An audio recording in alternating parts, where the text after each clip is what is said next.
we've all seen those family vacation movies where everything goes wrong and everybody's at each other's throats. Well, today Nadine Davidson's here. She's author of Traveling with Others Without Wishing They'd Stayed Home. She's going to tell you how to avoid those nightmare scenarios. She's got all kinds of great advice about how you can travel with all kinds of people, bosses, co-workers, lovers, friends, and how you can all get along. Great to have you here today, Nadine. My pleasure to be here. Well, you know, I think travel is one of the greatest pleasures in life. I love to travel. But yet, as you point out in the book, there are different kinds of people and different kinds of travelers, which is the reason people have a hard time when they travel together. So that's right. What are the different kinds of travelers? Well, in my 30 years in travel, I've noticed that people tend to fall into 9 different categories of travelers. Okay. And you have the adventurer. This is the person who it's not enough to go somewhere. They need to have some adventure in their life, like trek through the Himalayas, take those high rapids. There's a physical challenge involved. And of course, their opposite is what I call the comfort seeker, which is the person whose idea of roughing it is a 4-star hotel instead of a 5-star hotel. Okay, yeah. So not staying at the Four Seasons or something, that's roughing. So those people are going to have a hard time getting along.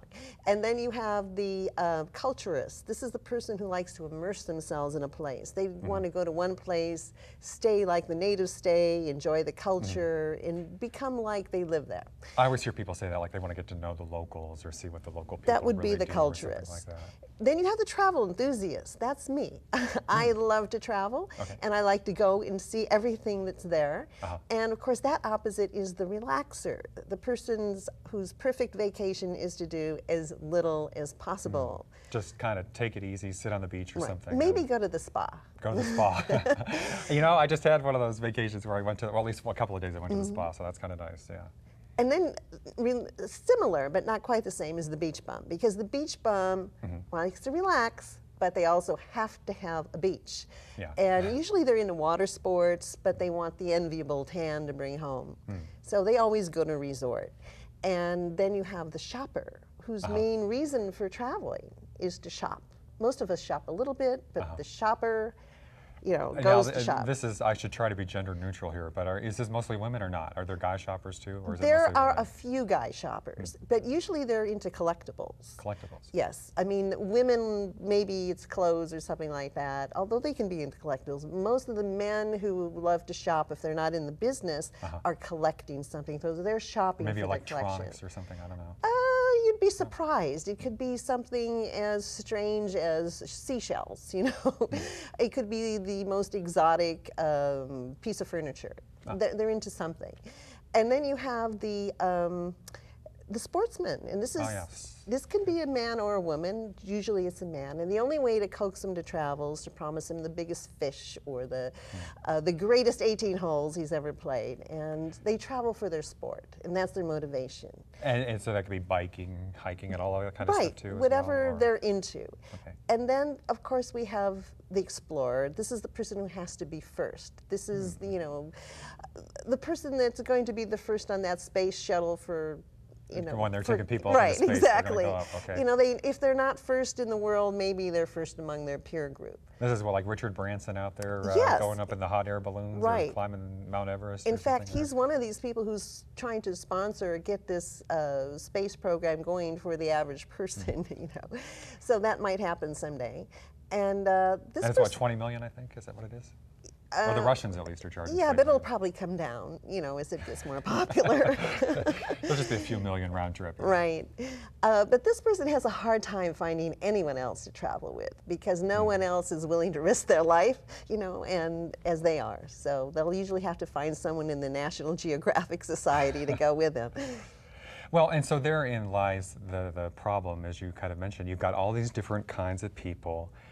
But yet somebody says, you know, well, they might be in the same family. You're going on vacation, and you've got all of these different interests. So, and this is the problem because, you know, you can choose your friends who you travel with, but if you're married to your spouse and you're traveling together, you don't have that choice of saying, well, we're not the same type of traveler. You're going to have to find a way to either compromise or maybe not. And this is the choice, because in most cases you can compromise. Yeah, because you talk about the pros and cons of traveling with the spouse, so. Right, and certain things come up all the time. For example, if you're the type of person whose idea of a romantic vacation is to stay in a chateau in the Loire Valley, in the same place where royalty once stayed, and your husband says, all that money? We're only going to sleep there. Sounds like the husband. Right. You know, we can. Sounds like me, actually. Yeah, you know, we can walk along the Seine, and that's romantic and free. You know, so this is. I always say all I need is a roof over my head and 4 walls. You know, I've never really cared. I've stayed in all kinds of hotels, from cheap to expensive, and there was never much difference for me. Right, but for some people, it's extremely important, and they're not happy if they're not in a nice place. So what do you do? The wife wants to stay at the Four Seasons or the Chateau, and the husband wants to stay at the Motel 6. Well, you can compromise in a couple of ways. Number one, stay in maybe a moderate place for most of the trip, but have 2 or 3 big splurges along the way, depending on how long the trip is. And maybe you'll have to cut your trip down to afford it. But if that's what you need to make this other person happy and to satisfy their expectations and their needs, it's worth it. Because there's nothing worse than one person being gloom on the trip because they feel like they're deprived from what they really need to get out of the trip. Well, in fact, you even talk about the fact, though, that sometimes people will just stay home or won't go on the trip because either they can't compromise or they just won't enjoy it that much. So that's right, and I hate to see that happen. Being a lover of travel myself, there's a way for everybody to get out there. And one of the things that often keeps people at home is the fact that one partner snores. Yes. And when they get on the road together and share a room, maybe they have their own rooms at home, then it becomes a problem because one person maybe can't get sleep. And although there's a number of ways they might solve that problem through some medical devices, sometimes it just doesn't work. I remember a family trip once where, I'm going to keep this very vague because it was some people I know it may be related to, but the way they solved it was during the middle of the night when the person was snoring. There was a lot of clapping going on. Yeah. And plus there were a lot of, oh my God, will you stop it? So anyway. Well, some guys will just sleep through the clap. But one way you can solve this, if you're traveling in the United States, there's a lot of moderately priced 2-room accommodations, like Embassy Suites, the Hilton Suites. There's extended stay type inns that allow you to have your separate room and hopefully do it that way. Now, when you're in Europe, you might need to have 2 separate rooms. And yes, this is going to cost more money. So what do? Well, maybe you cut down your trip or you stay in lesser places than you would normally stay to have at least the ability to travel somewhere.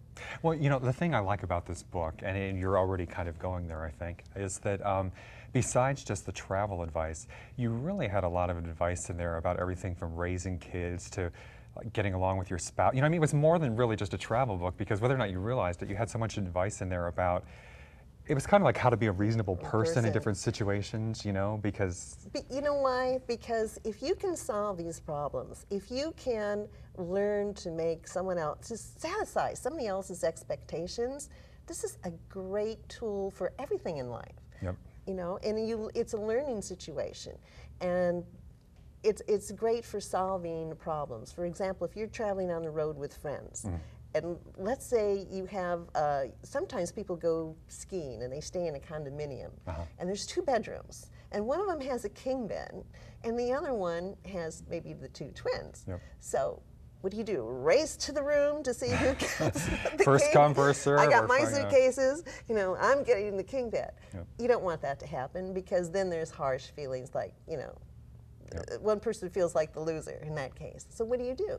Well, maybe you face this up front and you say, you know, one room, do you want to pay more, contribute more maybe to the price, and get the king bed? Well, you got the king bed, so you should pay more than I do. I can hear that conversation. Yeah. But you know what? People don't mind if they do it up front. It's when they find out, when it's a surprise, that feelings get hurt, and you know, and you don't want this to happen, because then the rest of the trip there's a damper on it. Well, you know, that's the thing. See, a lot of times, partly just for logistical reasons, I love to travel, but a lot of times I go by myself, and people always say, oh my God, you're going by yourself. But that's part of, when you go with friends though, you know, again, those are the things that happen, because everybody wants to go someplace different. They want to stay in a different place. They want to, There's certain advantages to traveling with yourself. You don't have to worry about what anybody else wants to do, you know. And I hate to say it, I've gotten spoiled. I'm probably hard to travel with because I'm so used to doing whatever I want.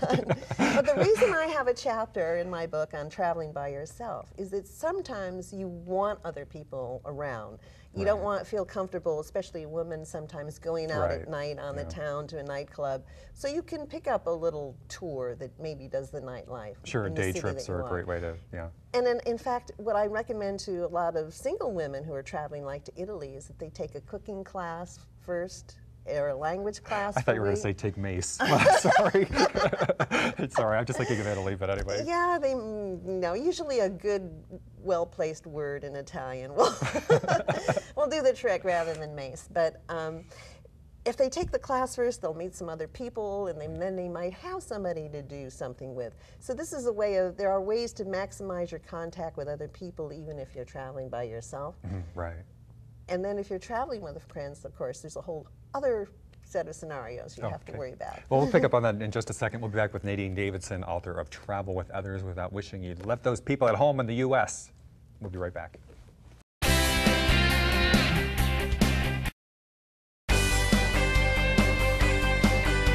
We are back with Nadine Davidson, author of Travel with Others Without Wishing They'd Stayed Home.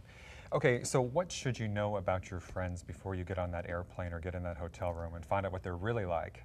Well, first of all, you think you know your friends, but till you get on the road, you don't. Right. And one thing that you should know is, are you compatible travel types? Because if you're the travel enthusiast and you've got your list in Rome, I'm going to go see the Colosseum and I'm going to do this and go to the museum, and it's 10 o'clock and your friends are I'm going to see everything. Sound asleep. What? You know, it's only 10:30. You know, I've often felt that people spend half their vacations in the hotel room. Like when I'm there, I'm up at 7, and a lot of times I'll walk for like 12 hours a day around Rome or something and see everything. But some people want to spend all day in the hotel. But anyway, so they're sleeping and you're up and going. And now you're frustrated because, you know, you'd planned to go do all of these things and they don't want to. They just want to go to the spa. So what you can do, if you find that out on the road, is just make your own agreement right there and then. Look, I'll go see these things, we'll meet for dinner, you know, or we'll meet for lunch. So it's okay to do different things. You don't have to be joined at the hip for 24 hours a day. Right. But it's nice if you know this up front, you know, and you let people know. And it's that simple. You send them an email or letter. These are all the things I want to see. Are you up for these things? If not, you know, you can do something else. If people's, you start getting into problems with relationships when people don't know what to expect, or it's not what they expected. And that's when problems happen. So if they know up front, people accept it. Right. They're more willing to accept it. So what about even if there are different budgets? What if maybe someone makes more than the other one? This is very important. You know. And how do you know? You know, you don't want to ask. But you can't assume that just because somebody is, let's say, in the top tax bracket, that they like to spend money on travel. For some those are some of the, let's face it, those are some of the cheapest people around. It can be, because for them, hey, I'm only going to sleep there. You know, it doesn't matter to them. It's not important to them. And there are some people who might have a very modest budget, who for them, traveling in a luxurious style is the joy of travel. It's the one time in their whole year when they're going to experience it.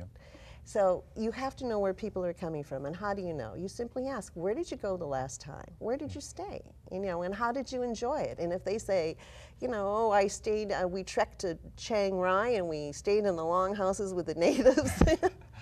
This is going to give you some inclination, you know, of what style they like to travel in. And if that's not your style, then you're probably better off either staying at home or being willing to make that compromise. But there's a pitfall in this. I have seen many times when people, one couple will travel with another couple, and they'll modify all of their plans. You know, well, we won't go business class because they're only going to pay coach. We won't stay in the 5-star hotel. We'll only stay in the 3-star because they can't afford it. And at the last minute, the other couple says, my Aunt Celia is getting married again, and I can't go. And now you're stuck with the vacation that's perfect for the other couple. So you don't want to compromise so much that you hate the trip. So because I think you said the point was that if you wouldn't be happy if you had to go by yourself. And I guess thinking worst case scenario, then you shouldn't agree to it because that's right, because it's not you and it's not going to make you happy, and you may as well, you know, pass on that particular trip. Well, and then that's another point too. I mean, because you've been a travel agent for what, 20 years or a travel consultant? Yes, at least. and how often do you see that? Because again, I'm used to, you know, I'm going, I plan it, I do it. But how often do people back out or not follow through?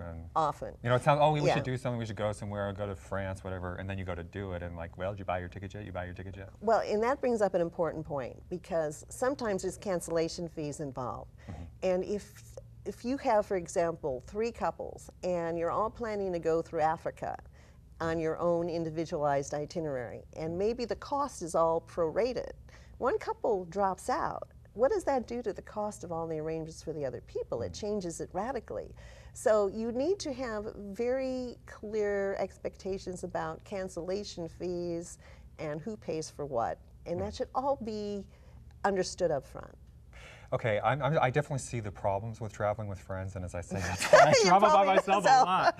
But how often in your experience, though, but do people, I mean, in general, does it work out? Do people have a good time, or is it either usually something most of the time, you know, people will have a good time. There'll be a wrinkle or two. I'm trying to iron out the wrinkles or two. Now, sometimes it can be catastrophic. It can totally ruin a relationship, and I'm thinking of a time when 2 couples traveled with their kids on a road trip. And the 2 little girls got into an argument, and one said, you know, Mommy, she pulled my hair, and it ended up with one of the mothers saying, your daughter's a liar. Well, then they got into it. Then they got into it, and you can imagine how the mood of the rest of this road trip. You know, they had certain things that they continued to do, but they did not get along. And that was the end of the relationship. And the funny thing is, the 2 girls, 10 minutes, had forgotten about it. You know? And the parents never to this day. But the parents jumped in, you know, which was something they should not have done in that case. But well, you know, another thing sides. I think another thing that people don't often think about, though, and you mentioned this in the book, is that when you're traveling, like this guy, well, we'll talk about lovers next and romantic getaways and all that, but people forget that when you're with other people, you generally don't, because I always say, people say, oh, you're going by yourself, and I think, well, you know, I meet people. Yes, But if you're with a group, you tend to be more, you know, focused on who you're with, and it's not like you're gonna, and you talk about like the guy who went with his girlfriend, but by the end of the trip he wished he had ditched her because he met somebody else he liked more or something, you know. So sometimes people forget that, you know, oh, you think, oh, I don't want to be alone, I'm going with people, but you're probably not gonna meet anybody. Or less likely to meet people. Now, there's some people, though, who would never travel alone because they're a little timid about, a little bit afraid about traveling alone. And then there's people like yourself, I'm sure you can have wonderful experiences traveling by yourself because you're open to other people. Yeah, I meet a lot of people. And I would say in Germany, people kept coming up to me. I still want to know, what were those people saying? I took a little bit of German before I went, but people come up to me to start talking, and I'd be like, I only speak English. Well, that's the problem with knowing just a few words in a language. You say those few words and everyone thinks you can speak the language. I thought I knew "wie du" or something, or Guten Tag, and they were so far beyond that I couldn't even hope to keep up. But the romantic getaway, I think a lot of times, let's say, other than traveling with family or something, people think, okay, you know, we're going to have that romantic getaway for the weekend or something, or... Sometimes it can happen prematurely, and I would say that's like, be careful of that. That, you know, guy meets girl, they think they've only known each other a short time. Oh, let's go on a romantic getaway, we'll get to know each other. As you say in the book, the guy thinks it's a romantic getaway, the woman thinks it's a free trip to Mexico. Right. She's going to see the pyramids. Right, she doesn't care about him, He's got an agenda, and she's there for sightseeing. Right. And, or for someone, oh, he invited me to go to Maui, he must love me. You know, that's an assumption that some people might make just because there's a trip involved. And so you want to have a clear understanding of any strings that are attached in advance of a trip. And you want to know the other person pretty well, because you get on the road together and you bring assumptions to any new relationship based on your previous relationships. And the girl might be thinking, oh, my boyfriend always paid for everything. And he might be thinking, gee, we always split the cost for everything. So you want to make sure up front, again, I say, you know, today you would put it in a letter, but today you'd put it in an email. I always say put it in writing, because you know, people forget. When you plan a trip over 6 months, you forget what was said, and you don't remember. You have that email, and you can show them, you know, And make it clear. You know, if you can pay for your sports equipment and help with a hotel bill, I'll pay for your ticket over there. Then it's very clear. Everybody knows. Well, and then what happens is too, as you said though, when the guy has his plan, and if it doesn't come to fruition, then maybe he would have been willing to pick up the cost, but he suddenly decides that she was on her own. Yes, or something. in other words, he's thinking, whenever you travel with someone like this, there's kind of this. In the back of somebody's head, there's, well, this will be the intimate time, right?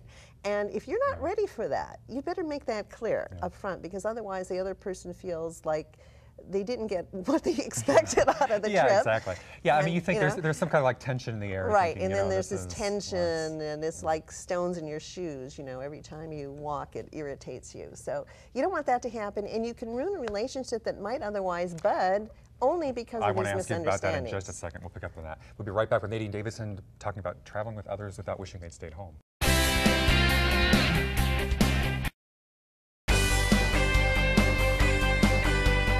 We're back with Nadine Davidson today talking about her book, Traveling with Others Without Wishing You'd Stayed Home, or they'd stayed home, or maybe you'd both stay home. Right. So, okay, you're off on this romantic getaway, and how often do people end up breaking up on their romantic getaway? It happens, and that's why you better make sure, number one, that you always have money. Yeah. You always carry your own ticket, and and you always have a map, and you know, some means of getting yourself out of a situation if it's not one you want to be in. Instead of saying, well, gee, he has the tickets and he took off and now I'm stuck. You know, you don't want to end up in that situation. Yeah, and another thing you have to think about is sometimes you break up before the trip. And then you have these cancellation penalties. There's almost every ticket today has a cancellation. Do I use the ticket or not, or do I cancel and pay the fee? And well, I would go on the trip. Let's go. Well, let's say but I guess they can't both go if you broke up. Right. So then somebody's stuck with the cancellation fees, and you'd better have an understanding again up front of if you don't go, then you'll reimburse me for the I think it's ticket, like, or I'm not going to pay the fee. You're going to pay the fee. Or have some understanding that you're taking this risk. Because you can buy insurance to cover a lot of situations, like a broken leg, but not a broken heart. There's no insurance for that. So do you get panic calls from people? How often does this happen, saying, okay, I'm in Aspen and I've got to get home, and he left me or she left me? Well, actually, I've had that call when somebody was traveling with the boss. Oh. And the boss made advances, and it became an uncomfortable situation. And this was a young girl, and she didn't have any money to get home, and she didn't have her ticket. And so we had to extricate her from that situation. And that's a good point, because especially if the person's traveling, if they couldn't even really afford it to begin with, then you're really at the mercy of the other person if something goes wrong. Right. So. And another case I can think of is when a girl was going to her brother's wedding in France, and her new boyfriend said, oh, well, I'll go with you. He agreed to go. Let's go business class, and he was going to pay for everything. And then they broke up at the last minute, and she had the only reservation she had was this business class ticket that he kept. So she had no way to get there, and she missed her brother's wedding. Oh. So my advice, of course, break up after the trip. Can't you just keep it together for that little bit? Just break up as soon as you get back. Well, I guess it's hard if you're really if you're at each other's throats on the trip or something. Right. So what you really want to ask yourself is, do I have the means? Am I going to go through with this trip regardless of the other person? If the answer is yes, then go ahead and plan the trip with I them. would. Yes, I know you would. I'm on that plane already. I don't care. Like I say. You're an easy traveler. I'm going. That's all I do. You'd probably get along with most people. I try, but especially the locals. But we're running out of time here. But just another situation that comes up, though, is traveling with a boss. What can you tell us in the last few minutes about traveling with a boss? How does that? Well, for one piece of advice, don't ask for a raise when you're on the road. Just because your boss is cornered in a seat of a 747 doesn't mean it's the perfect time to ask for a raise, because if they're not prepared to give you a review, you might get the wrong answer, and there again, there goes the trip. You might get fired on the road. or never be asked to accompany the boss again. And don't gossip. because about the other people in the office. You know, you're sitting there after a meeting, you're having a drink, and you suddenly feel like you're developing this rapport, and you start to gossip about the other people in the office. Because what that really tells the boss is whatever he's likely to tell you or she's likely to tell you in confidence is also going to end up as gossip. And that's going to be a rough trip too, especially if you don't like the boss. You know, Yeah, like well, that's a chained to whole him the whole time, different and, situation and has its own set of rules. Well, we will have to have you back sometime, and you'll fill us in on those rules, I hope, and everything else that we I would didn't be cover delighted today. to. Well, this is Nadine Davidson. The book is Travel with Others Without Wishing They'd Stayed Home. Thank you very much for Thank being you, here Greg. today, Nadine. It's been my pleasure. Thanks Thank everybody you. for watching. We'll see you next time.